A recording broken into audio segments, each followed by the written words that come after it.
My name is Zoe. I'm 32 years old. I have a husband named Mark. He's 35. We've been married for 10 years. We have 2 sons. The older one is Dan, who is 9, and the little one is Sam, who is 6. My husband is not here now. He's a pilot. Every day is the same. He wakes up before the sun. He leaves quickly for the airport. He comes back late from a flight. He often eats on the run and sleeps too little. He flies, and flies. In the evening, Dan asks me, "Mom, where is Dad?" I tell him he's flying a big plane to a new country. Dan looks at the floor and whispers, "Dad is always flying away from us." Those words hurt me deeply. I try to make it better. I say, "Your father is working hard. He's flying so we can live in this nice house in Greenwood City." But Sam, the little one, shakes his head. "I don't want the house. I want to play with Dad." I have no answer because my sons are right. Sometimes, late at night, I send Mark a message. "Please try to come home earlier tomorrow. The boys really miss you." He texts back the same words. "I can't. I have an early morning flight to Tokyo. I'm doing this for our family's future." But I begin to ask myself, is it really for us? Or is he just happier up in the sky than down here with us? I remember when we first married, we talked for hours. We planned trips together. Now we all live in the same house. But it feels like we are 3 people and 1 man always on a layover. I look at Dan and Sam. They are growing so fast. Soon they will not run to the door when he finally comes home. Soon they will stop asking for him, and he won't even notice the distance between them. I fear that one day they will just stop needing him. I hold my phone. I want to call him, but I know he will only say, "I'm in the cockpit," or "I'm busy with the crew." I close my eyes. I think if nothing changes, our family will crash. Then I hear the front door open. He is home. His travel bag drops hard on the floor. I stand up. My heart is beating fast. Tonight, I must speak. Tonight, I will not be silent. Mark sits on the couch. He pulls out his flight logbook and starts looking at papers. I walk over to him. "Please, stop working for one night. Look at your sons. Dan needs to show you his new drawing." He does not look up. "Zoe, I am doing this for them, for you, for us. I answer, my voice shaking. No, you are not doing it for us. You are losing us. He stops writing and looks at me with wide eyes. How can you say that? I fly across the world for our family. I shake my head. You are here in body, but your heart is still up in the clouds. Dan says Dad is always flying away. Do you know how much that sadness hurts me? Children don't understand. One day they will thank me for the money I earned. I feel a rush of anger. One day? What about today? What if they stop waiting for you? Just then, little Sam comes out of his room, holding a toy airplane. He looks at his dad. Dad, can you fly my plane with me? Just one time? Mark looks tired. Not now, Sammy. I'm too tired from my trip. Sam's face falls. He whispers, You're always too tired. He slowly walks back to his room. My heart breaks. I turn to Mark. Did you hear him?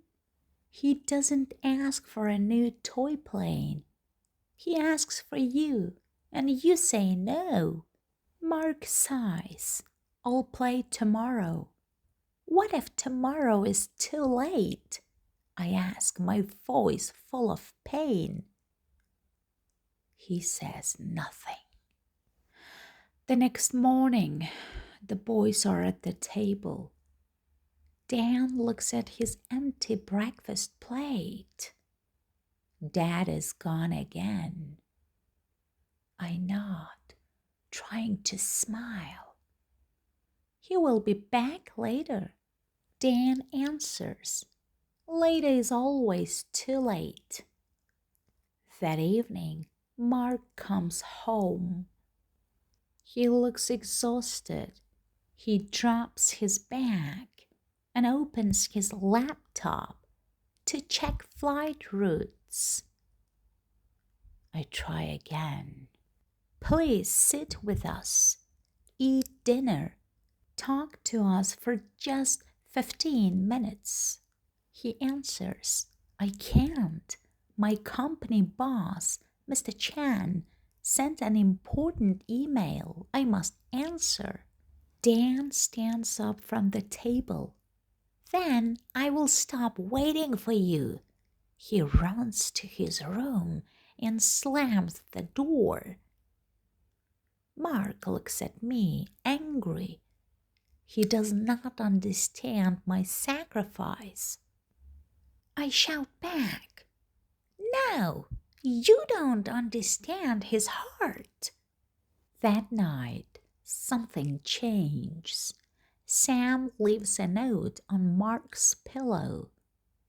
It's drawn with a crayon and says, Dad, why don't you like me? You only like your airplane. I see it first. Tears come to my eyes. I show it to Mark. Read this. This is what your son thinks. He looks at the paper. His hands tremble. For the first time, I see real fear in his eyes. But then he folds the note and puts it in his pocket. He will understand one day, he says. No, he will not understand. I yell. He will remember. He will remember every empty chair. He will remember that his father chose a machine over him. Mark walks quickly out the door. The door closes behind him. The next evening, we are at the dinner table again. The boys wait with a toy plane. The door opens. Mark enters. He is carrying his laptop bag. He sits down and opens the computer. I cannot be silent anymore. Close it. Eat one dinner with your family. He shouts, I have no time. I shout louder. No time for us. No time for your sons. Only work. Sam starts to cry, scared. Stop fighting. I turn to Mark. Your sons feel forgotten. You are losing them. He shouts, I do everything for them. I scream back, no, you are doing everything for your job. Money cannot hug them at night. Money cannot replace a father. The room goes silent. Sam cries, Dad, I don't want your money. I just want you. Mark covers his face with his hands. I see his shoulders shaking. He's crying. I speak gently now. Look at him. Listen to him. If you continue, you will lose us all. His eyes are red. I thought I was a good man because I worked hard. I thought long flights meant love. But I was wrong. Dan walks to him and puts a small hand on his arm. Dad, please stay home sometimes. Mark holds his hand tightly. I will change, I promise. Work will not take my family away. For the first time in months, we eat dinner together. No laptop, no phone. Later, when the boys are asleep, I sit with him. Do you understand now? He nods. Yes, I understand. I can get more money, but I cannot get back the time I lost with you all. If I lose that time, I lose everything. I feel hope. I know change will be hard, but he has opened his eyes. The next morning, Mark wakes up early, but not for a flight. He makes toast and eggs. He smiles at Dan and Sam. He says, Today I will walk you to the Pine Street School. Dan looks surprised. Really, Dad? Mark answers, Yes, because being your father is my most important job. I watch them leave the house together. My heart is full of happiness. The money can return. The job will continue. But the time spent loving your family never comes back. If you lose it, it's gone forever.